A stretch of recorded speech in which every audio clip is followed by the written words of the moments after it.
Ayos ba tayo dyan? Ako, eto. Kamusta na kayo? Ako ayos lang ako rito sa San Diego. Kayo, ano ba ginagawa ninyo dyan? Eto, ako, hirap pala ng buhay ng ganito. Walang direksyon. Ano ngayon, weather ngayon dito sa San Diego. Hindi malamig, hindi mainit.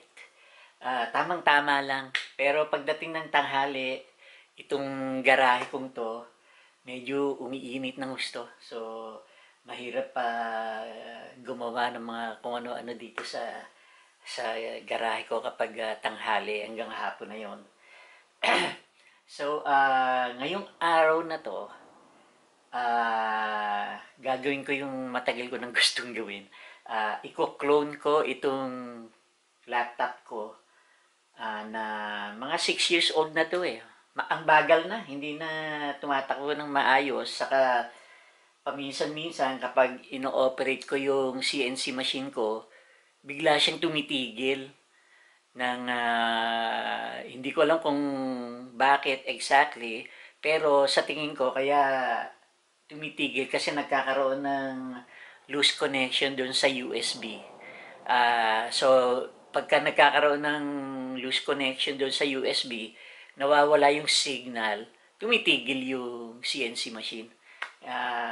Palagay ko baka may depression na rin yung USB out, yung USB plugs nitong lumang computer na to. So,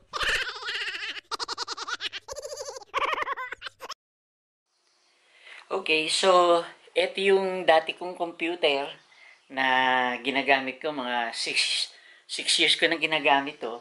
And then ito yung aking bagong computer. Dell din siya, pero Dell Latitude 6430 to. Ito naman, mas lumang Dell to. Dell Latitude D620 yata ito. So, may similarities, pero itong bagong computer na to, ang hard drive niya, ang hard drive niya yung SSD. SATA SSD na tinatawag. Ito yung lumang hard drive pa ang pinapatakbo nito. Napakabagal na niya. So, inisip kong i-clone. Successful naman ako, ipapakita ko sa inyo kung paano. Okay. So, disclaimer lang po. Kung gusto ninyong mag-clone ng computer, may mga kailangan kayong kaalaman para magawa ito. First of all, you must be able to read and follow instructions from a manual. Kasi po yung bawat laptop iba-iba po ang style niya ng pagkakalas. You must be able to use a screwdriver. You must have a basic knowledge in electronics. You must be able to use the internet for research para makakapag-research kayo kung meron kayong hindi alam para masisigurado niyo yung gagawin niyo. And finally, you must be able to install software kasi kailangan po yung software para mag-clone ng laptop o computer. So, good luck po!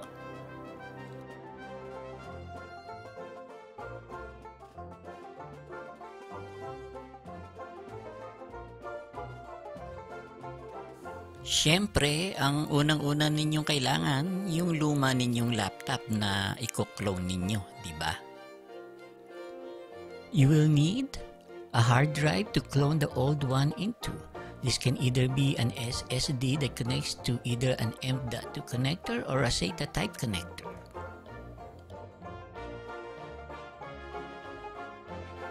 Kung M.2 SSD ang gagamitin ninyo, kailangan nyo ng USB to M.2 adapter. At kung ang gagamitin ninyo ay SATA SSD, kailangan nyo USB to SATA adapter para maikabit ninyo ng tama yung hard drive sa computer. Kailangan nyo ng screwdriver, preferably yung maliit na screwdriver. Kailangan ninyo yung bagong laptop kung saan ninyo i-clone yung dati ninyong laptop. kailangan ninyo ng flash drive o flash stick para makagawa kayo ng bootable disk na magagamit ninyo sa pagre-repair ng mga cloning ninyo. And finally, you're gonna need a cloning software. Diyan na po papasok yung abilidad ninyo na gumamit ng internet at mag-download ng program para mag-install ng cloning software. Ito yung aking dating computer, dating laptop ko, luma. At i-clone ko yung hard drive niya para maikabit ko yung hard drive doon sa bagong computer. Tapos tatakbo siya na parang yung lumang computer pero bagong computer na siya. Naintindihan niyo yung ibig sabihin? So anyway, recently, dalawang klaseng hard drive ang ginagamit. Yung tinatawag na internal SATA 3 SSD na katulad nito. Itong isang to, Pioneer. Kasi ganyan ang forma niya. Tapos ang kabitan niya, SATA 3 ang tawag dyan. Ngayon, tapos itong isang klaseng ito naman, yung tinatawag na tinatawag na M.2. Ano ba tawag doon? Nakalimutan ko yung NVMe na type ng SSD. Solid state drive din to. Pero yung mahabang klase siya, itong isang to na adapter na binili ko, bubuksan mo siya dito sa sa part na to, merong dalawang screw. Tatanggal mo yan, tapos huhugutin mo yung loob, tapos ikakabit mo yung M.2 SSD, yung pahabang ganon na na klase ng hard drive. Yun yung pinakabago ngayon na mabilis daw, sabi nila na mas maganda kaysa sa yung itong SATA na ganitong klase o kaya yung dating hard drive. So ipakita ko lang sa inyo kung anong forma nito nung sa loob. So tatanggalin lang ito.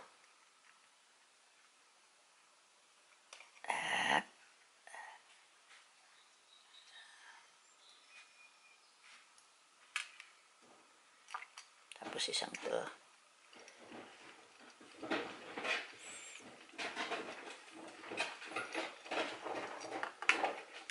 Okay, pakita ko sa inyo ang loob. Ito, ayan. Ayan yung laman niya, yung 960 EVO na SSD. See? So, kinabit ko siya sa itong adapter na to para ma-clone ko yung hard drive nitong lumang computer dito sa loob ng dito sa Evo na to. So, see? So, kabit natin ulit. Balik natin. Okay, sa project na ginawa ko, ang ginamit ko itong SATA 3 SSD na ganito.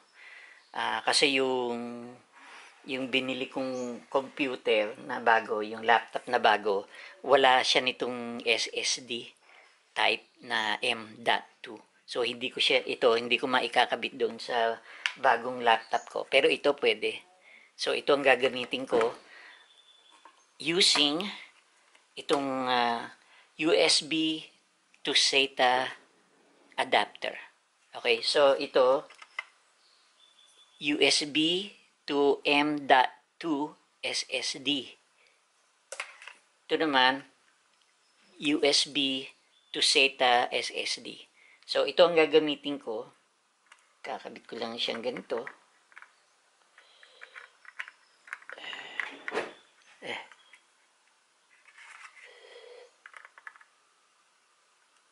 Yan. See? So, next, hanapin nyo yung USB connection dito. Kakabit mo siya.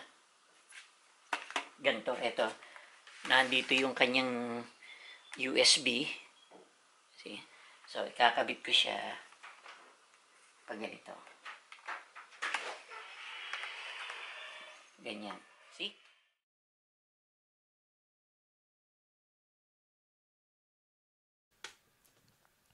First, know some important details. There are 6 different connectors available to connect an SSD type hard drive to your computer or laptop. These are M.2, SATA, PCIe, U.2, mSATA, and SATA Express.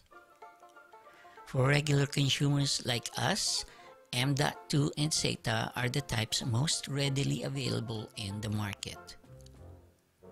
So, by knowing these limitations, you should be able to make a decision as to what kind of new laptop you would like to clone your old laptop into. It is therefore important that the new laptop you buy is capable of accepting an SSD. Older laptops are fitted with SATA type connectors, while newer laptops will have the M.2 connector already part of the motherboard. And why is this important? Well, if you plan on cloning an old laptop, then it is only practical that you buy a more advanced laptop than the one you are cloning. So it will be faster, will last longer, and it will be more efficient. Wouldn't it be odd to clone a laptop into another laptop of the same make, model, and or generation as your old one? There wouldn't be any point to it, would it? Okay, so ito yung program na sinasabi ko na gagamitin. Itong Macrion Reflect. Okay, so na-install ko na siya, so hindi ko na ipapakita sa inyo kung paano ko ginawa yon. In a nutshell, ang ginawa ko lang, nagpunta ako doon sa CNET, tapos dinownload ko yung free version at in-install ko sa computer.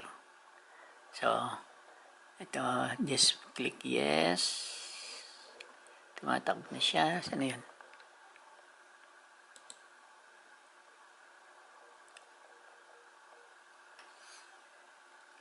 Macrium Reflect 7. Okay. So, ito yung kanyang window. At makikita ninyo doon sa taas ito. Yan yung laman nung drive, hard drive nitong computer na to, yung old computer na to. At ito yung i-clone ko. Ito yung kokopyahin ko at para gawin yon, susundan nyo lang yung instructions nitong program na to. Ang gagamitin nyo is clone this disk. Ito. Para kopyahin niya lahat. Okay, so tapos na ang pagka-clone at makikita nyo itong part na to, saka ito magkapareho na. Ito yung galing doon sa removable hard drive. Ito.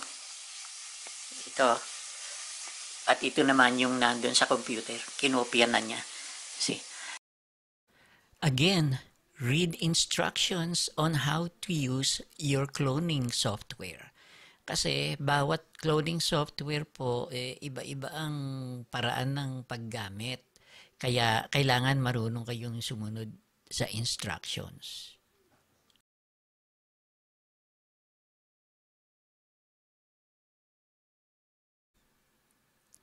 Another important issue you should be aware of, boot mode. What is boot mode? Boot mode is the procedure or protocol programmed in computers when you turn it on. 2 types of boot modes. There's the old one, the legacy boot mode, which runs on BIOS firmware, and the latest one is UEFI, which stands for Unified Extendable Firmware Interface. Legacy is being phased out in the near future.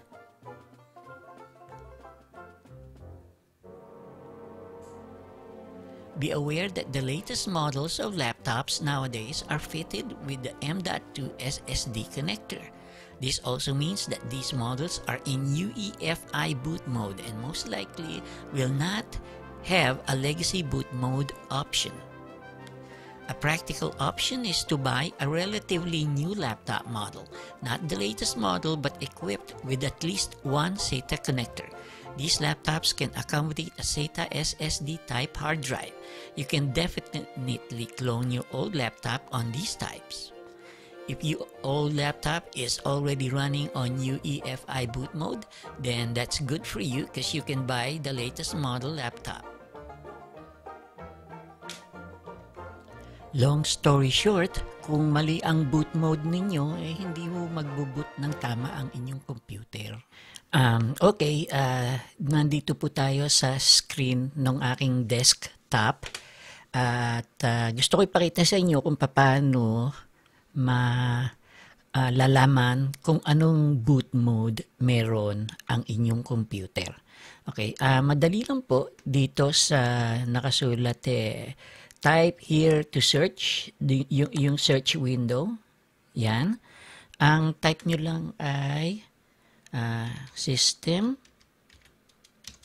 At ayun, makikita nyo system information dito. Okay, so i-click nyo lang yan. Right click. Okay, and you will be taken to the system information window. Okay, at ito po, diyan nakalista yung mga values ng bawat item sa inyong computer.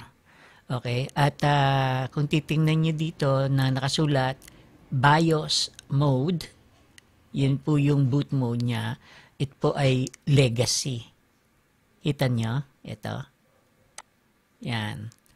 So, itong computer na to, ang boot mode niya ay legacy. Step by step cloning your laptop. Turn on the computer to be cloned. Once Windows is on, use the USB to SATA or USB to M.2 adapter to connect a hard drive to your computer.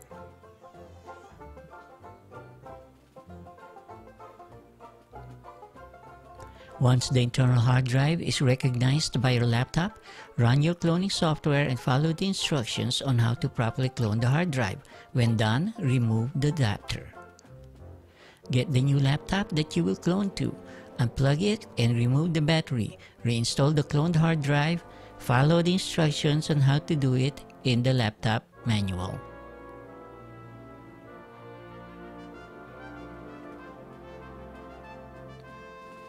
After installing the SSD hard drive, turn on your computer and go into the BIOS setup. Make sure that your computer is in the right boot mode. Make the proper correction, then restart. If your laptop is in the right boot mode, it will boot into the Windows operating system and you are done.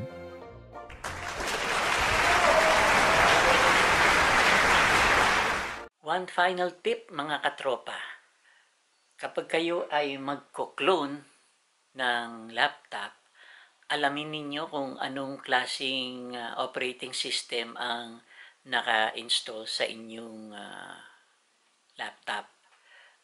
Halimbawa kung Windows 10 Home ba to o Windows 10 Pro. Importante po yun kasi kapag nag-clone kayo, halimbawa yung bagong computer, Windows 10 Home, tapos yung kino-clone ninyo na laptop, Windows 10 Home din, ayos yun. Kasi yung activation key, product key, a-acceptin ng Microsoft as yung computer na yun. Pero kapag iba ang operating system o kaya walang operating system na naka-install doon sa bagong laptop, you will end up having to buy a new product key for that computer. So, importante para yung activation or yung product key, hindi magbabago siya. A-acceptin siya ng Microsoft pagka tinurn on mo siya. Pero kapag dry install o kaya magkaiba ang operating system, hindi po mag-activate ng tama yung computer. Kaya hindi rin ninyo magagamit kasi hindi siya ma-activate. You will end up buying a new product key. Product key siguro mga $199 yata o $200 ang isang product key. So, Watch out for that. Okay? So, yun po ang nangyari sa akin. Kinloan ko yung old laptop ko, pero hindi ko alam na yung palang naka-install doon sa old laptop ko, Windows 10 Pro. Yung binili kong bagong computer, ang naka-install doon, Windows 10 Home. Kaya nung na-install ko na siya, na-clone ko na siya, nung tinurn on ko yung computer, tapos chinek ko kung activated yung Windows 10, nakasulat deactivate or not activated. So, inayos ko, yung diagnostics, ganon, everything. Tapos, binigyan ako ng message, yung pala, hindi pareho yung operating system. So, hindi ko rin na-activate yung clone ko. Sabi ko, mag-expend na naman ako ng another $200 para ma-activate yung Nagkamali ako, dapat nung bumili ako ng bagong laptop, ang ginawa ko, chinek ko yung operating system nung dati kong laptop, yung luma, para nakabili ako ng tamang type ng operating system, which was Windows 10 Pro. Dapat yung pala ang ipina-install ko doon sa bagong laptop nung binili ko. Yun nga, imbis na gumastos ako ng $200, ginamit ko na lang yung dating operating system nung bagong computer. At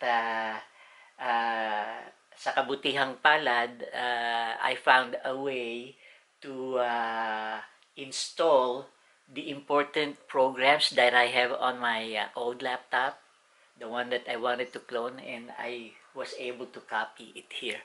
So now I'm running the Mac 3 loader and the Repetier program para sa aking 3D printer sa CNC machine. So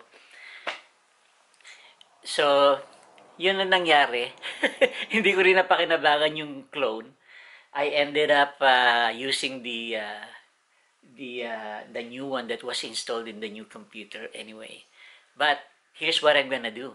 I'm gonna clone my big computer, my desktop, doon sa loob ng kwarto ko. Yun naman ang i-clone ko. Yun, mas madali yun. Saka alam ko na ngayon, so okay. Don't forget to like, share, and subscribe dito.